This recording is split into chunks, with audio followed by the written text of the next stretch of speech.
اور تب تک جنید میرے والد کے ساتھ اپنے تعلقات کو بہتر بنا کر مجھے لے جائے گا۔ لیکن اب اتنے دن ہو گئے، ہمارے حالات بہتر نہیں ہو رہے، میں جنید سے دور نہیں رہ سکتی، اور مجھے والد صاحب بھی یاد آ رہے ہیں۔ سمجھ نہیں آ رہی کیا کروں۔ روز جنید سے کہتی ہوں کہ وہ سردار کے ساتھ معاملات کو ختم کرے، لیکن جنید کی سمجھ میں بھی نہیں آ رہا کہ وہ کس طرح اس صورتحال سے نمٹے۔ میرے لیے یہاں پر رہنا بہت مشکل ہوتا جا رہا ہے۔ میں بھی واپس جانا چاہتی ہوں، کیونکہ میں جانتی ہوں کہ میری وجہ سے تمہیں بھی بہت سی مشکلات کا سامنا کرنا پڑ رہا ہے، اور تم بھی اپنے گھر والوں کو جواب دے ہو۔ لیکن میں کیا کروں؟ جب تک جنید مجھے یہاں سے لے کر نہیں جائے گا میں واپس نہیں جا سکتی۔ نازش کی یہ ساری کہانی سن کر میں دم بخود رہ گیا۔ مجھے یقین نہیں آ رہا تھا کہ وہ اس طرح سے بھی سچ چھپا کر یہاں رہے گی۔ تاہم میں نے اسے کچھ بھی نہیں کہا۔ کیا کہتا کہ تم نے مجھ سے سچ کیوں چھپایا، اور یہ کہ ہمارے گھر میں تمہارے لیے کوئی جگہ نہیں۔ ابھی تو میرا ذہن یہ سب سوچ کر بہت الجھ گیا۔ میں جو نازش کی محبت میں مبتلا ہو رہا تھا اور اسے اپنے دل میں خاص جگہ دے بیٹھا تھا، اب یوں اچانک میرے لیے پیچھے ہٹنا بہت مشکل ہو رہا تھا۔ تاہم میں چپ چاپ نیچے اتر آیا اور اپنے کمرے میں چلا گیا۔ میرا سر کا درد پہلے بھی بڑھ گیا تھا، اب مجھے یہ باتیں سوچ کر مزید پریشانی ہو رہی تھی۔ مجھے اماں سے بھی شرمندگی ہو رہی تھی۔ میں انہیں کتنا غلط سمجھتا رہا اور ان کے بارے میں کتنا غلط سوچتا رہا، جبکہ وہ مجھے جو کچھ بتاتی رہی وہ سچ تھا۔ نازش کے بارے میں انہیں کچھ بھی معلوم ہو چکا تھا، انہوں نے مجھے خبردار بھی کیا تھا، لیکن میں نازش کی محبت میں سب کچھ سمجھ نہیں سکا، بلکہ الٹا اماں کو ناراض کر بیٹھا۔ مجھے اپنے آپ سے کوفت ہو رہی تھی، مجھے خود پر غصہ آ رہا تھا۔ اسی لیے اماں جیسے ہی واپس آئی تو میں فوراً ان کے پاس چلا گیا اور جا کر معافی مانگی، ان کے قدموں میں بیٹھ گیا۔ ایک ماں ہونے کا ثبوت دیتے مجھے انہوں نے فوراً معاف کر دیا اور اپنے سینے سے لگا لیا۔ میں نازش کے معاملے میں غلط ثابت ہو گیا تھا، حالانکہ نازش بھی غلط نہیں تھی، وہ یہاں پر اپنی محبت کو پانے کے لیے آئی تھی، لیکن میں اس کی محبت میں اتنا پاگل ہو گیا تھا کہ اپنی ماں کو غلط سمجھ بیٹھا، اور یہی میری سب سے بڑی غلطی تھی۔ لیکن اب حالات اتنے بدل گئے تھے کہ میں نازش کی حقیقت جان گیا تھا، اور مجھے پتہ چل گیا تھا کہ آخر نازش یادداشت جانے کا ڈرامہ کیوں کر رہی ہے۔ وہ جنید کا انتظار کر رہی ہے، اور جس دن جنید اسے لینے آ گیا وہ یہاں سے جانے کے لیے ایک لمحہ بھی نہیں لگائے گی۔ آخر کچھ بھی ہو، وہ ایک جن زادی تھی، اسے اپنے گھر سے محبت تھی، وہ اتنی دور یہاں نہیں رہ سکتی تھی۔ مجبوری میں اپنی محبت کو پانے کے لیے قدم اٹھایا تھا، اور اسی وجہ سے وہ یہاں پر رہ رہی تھی۔ تو مجھے ہمیشہ اسے دیکھ کر کچھ عجیب سا احساس ہوتا۔ اس کی آنکھوں میں خاص چمک تھی جو اسے دوسروں سے الگ کرتی۔ میں سوچ بھی نہیں سکتا تھا کہ وہ اس طرح ایک جن زادی نکلے گی۔ اگر جو مجھے ذرا بھی اندازہ ہوتا تو شاید میں اپنے قدموں کو روک لیتا، کبھی محبت میں اتنا آگے نہ بڑھتا۔ میں نے گھر میں ابھی تک نازش کے حقیقت کے بارے میں نہیں بتایا تھا، کیونکہ مجھے اس بات کا ڈر تھا کہ اگر اماں اور بہنیں اس کی حقیقت جان لیں گی تب کہیں اس سے خوفزدہ نہ ہو جائے، یا پھر اسے گھر سے نکالنے کے در پہ نہ ہو جائے۔ جبکہ میں چاہتا تھا کہ نازش جب تک رہنا چاہے رہ سکتی ہے، جب اسے مناسب لگے وہ جا سکتی ہے۔ یہی وجہ تھی کہ میں اس دن کا انتظار کر رہا تھا جب نازش کوئی فیصلہ کر لیتی۔ کچھ دن تو اسی طرح گزر گئے۔ نازش ابھی بھی ادھر ضرور تھی، لیکن اتنا ضرور تھا کہ اب وہ بہت خاموش رہتی اور اداس رہتی۔ اس کی اداسی کو میں سمجھ رہا تھا۔ اماں نے اس دن کے بعد مجھ سے نازش کے بارے میں کوئی بات نہیں کی۔ شاید انہوں نے بھی یہ وقت کے سپرد کر دیا تھا کہ جب تک نازش نہیں چاہتی تب تک یہاں سے نہیں جا سکتی۔ انہیں بے کیف دن میں جب ایک دن میں گھر واپس آیا تو نازش میری منتظر تھی۔ اسے دیکھ کر میں ایک دم سے کھل اٹھا۔ وہ کہنے لگی، عارف، میں کب سے آپ کا انتظار کر رہی تھی، آج مجھے آپ کو کچھ بتانا ہے۔ نازش کے لہجے میں کھنک تھی، وہ مسکرا رہی تھی۔ مجھے پتہ چل گیا کہ وہ مجھے کیا کہنا چاہتی ہے۔ اس کے جانے کا وقت آ گیا ہے، کیونکہ وہ کبھی ویسے خوش نہ ہوتی۔ اگر کوئی اور بات ہوتی تو یہی بات جب میں نے اسے کہی، کیا تم واپس جا رہی ہو، تو وہ ایک دم چونک کر مجھے دیکھنے لگی اور پھر خوشی سے چہکتے لہجے میں کہنے لگی، آپ کو کیسے معلوم؟ تو میں نے اس کے چمکتے چہرے سے نظریں چراتے ہوئے کہا، تمہارا لہجہ اور چہرے کی خوشی سب بتا رہی ہے۔ یہ سن کر نازش مسکرا دی اور کہنے لگی، آپ مجھے اچھی طرح سے جانتے ہیں۔ دراصل آج جنید آیا تو اس نے مجھے یہ خبر دی کہ والد صاحب مجھ سے بہت اداس ہیں، میری جدائی میں بیمار پڑ گئے۔ اسی وجہ سے جنید کے ساتھ میری شادی کی حامی بھر لی ہے، اور وہ چاہتے ہیں کہ میں جلد واپس آ جاؤں اور آ کر شادی کی تیاری کروں۔ جنید کے ساتھ ان کے معاملات ٹھیک ہو گئے ہیں۔ والد صاحب کی بیماری کا سن کر میں بہت بے چین ہو گئی ہوں۔ اب واپس محل جانا چاہتی ہوں تاکہ وہاں جا کر نئی زندگی شروع کر سکوں، لیکن جانے سے پہلے آپ کا شکریہ ادا کرنا چاہتی ہوں۔ آپ نے جس طرح میری مدد کی اور جس طرح گھر میں پناہ دی، کوئی بھی ایسا نہ کرتا۔ نازش نے یہ کہتے ہوئے بڑی ممنونیت سے میری طرف دیکھا۔ میں نے آہستہ آواز میں اسے کہا، نہیں، احسان کیسا، یہ تو میرا فرض تھا، اور تمہیں جب بھی میری مدد کی ضرورت پڑے تو تم مجھے پکار سکتی ہو، میں حاضر ہوں۔ میں نے نازش سے یہ کہتے ہوئے اس کے چہرے کی طرف دیکھا اور صرف چند لمحوں کے بعد اپنی نظریں ہٹا لی، کیونکہ میں جان گیا تھا کہ نازش اب پرائی ہو چکی ہے، اسے واپس جانا ہے۔ میں اب اپنے دل کو مزید دھوکہ نہیں دینا چاہتا اور نہ ہی دل کو پریشان کرنا چاہتا تھا۔ نازش بھی میری ماں اور بہنوں سے مل چکی تھی، اماں بھی اس سے بہت اداس تھی، کیونکہ انہیں بھی اب نازش کی عادت ہو چکی تھی۔ جس طرح وہ یہاں اتنے دن رہی بغیر کوئی نخرہ کیے اس گھر میں گزارتی رہی، اماں سوچ بھی نہیں سکتی تھی کہ ایک لڑکی اس طرح ہمارے گھر میں رہ سکتی ہے۔ نازش کے جانے کے بعد اماں نے جب مجھ سے پوچھا کہ وہ کہاں گئی ہے اور کیا اسے اپنے بارے میں سب یاد آ گیا ہے، تو پھر میں نے اماں کو نازش کے متعلق سب سچ بتا دیا، جو مجھے کچھ ہی دن پہلے معلوم ہوا تھا، جسے سن کر اماں حیران پریشان رہ گئی اور کہنے لگی، میں نے تو کبھی سوچا بھی نہیں تھا کہ نازش ایک جن زادی ہوگی، اور ایسا کبھی مجھے گمان نہیں ہوا۔ وہ ہمارے پاس بیٹھی ہوتی، باتیں کرتی، تو ایک لمحے کو بھی کبھی محسوس نہیں ہوا کہ وہ جن زادی ہے۔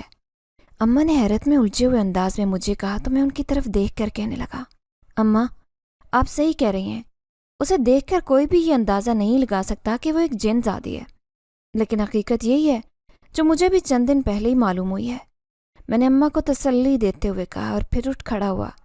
نہ جانے کیا بات تھی، نازش کے جانے کے بعد دل بہت اداس تھا، بار بار اسی کا خیال آ رہا تھا، اس لیے میں چپ چاپ اپنے کمرے میں آ کر بیٹھ گیا اور سر کو دونوں ہاتھوں سے تھام لیا۔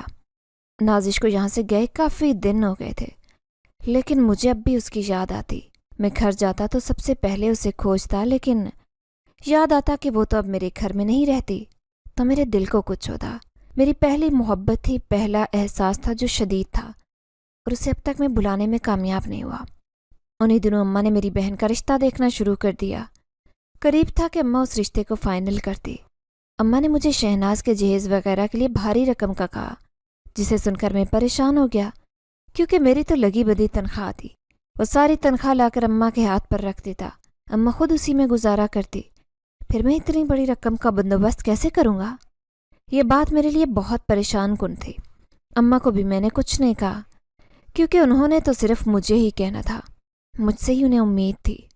لیکن اب مسئلہ یہ تھا کہ میرے پاس اس طرح کے کوئی وسائل نہیں تھے جو اتنی بھاری رقم کا بندوبست کر سکتے۔ سوچ سوچ کر میں پریشان ہو رہا تھا اور اسی طرح اپنے بستر پر لیٹ گیا۔ نہ جانے کب میری آنکھ لگ گئی اور میں سو گیا۔ خواب میں مجھے ایسا محسوس ہوا جیسے میرے کمرے میں کچھ آیا ہے اور کوئی چیز رکھ کے گیا ہے۔ یہ احساس کافی شدید تھا۔ ایک دم میری آنکھ کھلی، پہلے تو مجھے سمجھ میں نہیں آیا، پھر ایک دم سے اپنا خواب یاد آیا تو میں اٹھ بیٹھا۔ مجھے اپنے کمرے سے خوف آ رہا تھا۔ میں الماری کھول کر دیکھنا نہیں چاہتا تھا، لیکن نہ جانے کیا بات تھی، مجھے وہ سب کچھ بالکل حقیقت لگ رہا تھا۔ اس لیے میں نے اٹھ کر سب سے پہلے وہی الماری کھولی جو خواب میں کھلی دیکھی تھی۔ جب اس کے اندر دیکھا تو سامنے کافی بڑا لفافہ پڑا تھا۔ کھول کر دیکھنے پر معلوم ہوا کہ اس کے اندر تو بہت بڑی رقم موجود ہے۔ آخر یہ یہاں کون رکھ گیا ہے؟ کس نے رکھا ہے؟ میں لفافہ ہاتھ میں پکڑتے ہوئے سوچ رہا تھا، لیکن مجھے سمجھ نہیں آ رہی تھی کہ آخر اس کے پیچھے کون ہے، کون اتنا مہربان ہے جو اتنی بڑی رقم یوں ہی رکھ کر گیا۔ میں رقم ہاتھ میں تھام کر سوچتا رہ گیا، لیکن مجھے کوئی سمجھ نہیں آ رہی تھی کہ یہ رقم کہاں سے آئی ہے۔ میں نے رقم کو اسی طرح الماری میں رکھ کر بند کر دیا۔ 2 دن کے بعد جب میں کام سے واپس آیا تو تھوڑی دیر بعد نازش چلی آئی۔ اسے اچانک سامنے دیکھ کر حیران رہ گیا۔ وہ بہت خوبصورت لگ رہی تھی اور بہت خوش دکھائی دے رہی تھی۔ اسے دیکھ کر ہی اندازہ ہو رہا تھا کہ جیسے اس کی شادی ہو چکی ہے۔ میں اچانک اسے سامنے دیکھ کر حیران رہ گیا۔ ارے نازش، تم ٹھیک تو ہو؟ وہ مسکرا دی اور کہنے لگی، ہاں میں بالکل ٹھیک ہوں، میں آپ لوگوں سے ملنے آئی تھی۔ میری شادی ہو چکی ہے اور میں اپنے گھر میں بہت خوش ہوں۔ آپ سب کا شکریہ ادا کرنے آئی تھی۔ جس طرح آپ لوگوں نے میری مدد کی اور مجھے اپنے گھر میں پناہ دی، میرے لیے یہ بہت بڑی بات ہے۔ نازش نے جب یہ کہا تو میں اسے دیکھتا رہ گیا۔ تاہم جب وہ جانے لگی تو اس نے مجھے کہا، اس دن میں نے آپ کے لیے وہاں پر الماری میں رقم رکھی تھی، کیا آپ کو مل گئی تھی؟ نازش نے جب یہ کہا تو میں ایک دم چونک اٹھا اور اس سے پوچھا، کیا تم نے وہ رقم رکھی تھی؟ تو وہ کہنے لگی، جی میں نے رکھی تھی، کیا آپ کو مل گئی؟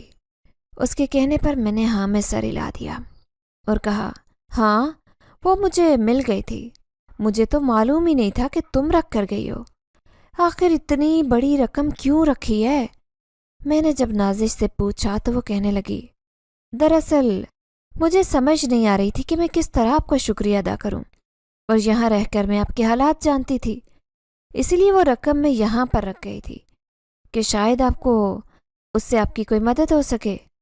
نازش نے جب یہ کہا تو میں ممنون نظروں سے اسے دیکھتا رہ گیا، کیونکہ وہ رقم اتنی زیادہ تھی کہ میرے بہت سارے مسئلے بڑی آسانی سے حل ہو سکتے تھے، اور آج اس واقعے کو گزرے ہوئے 5 برس ہو چکے ہیں۔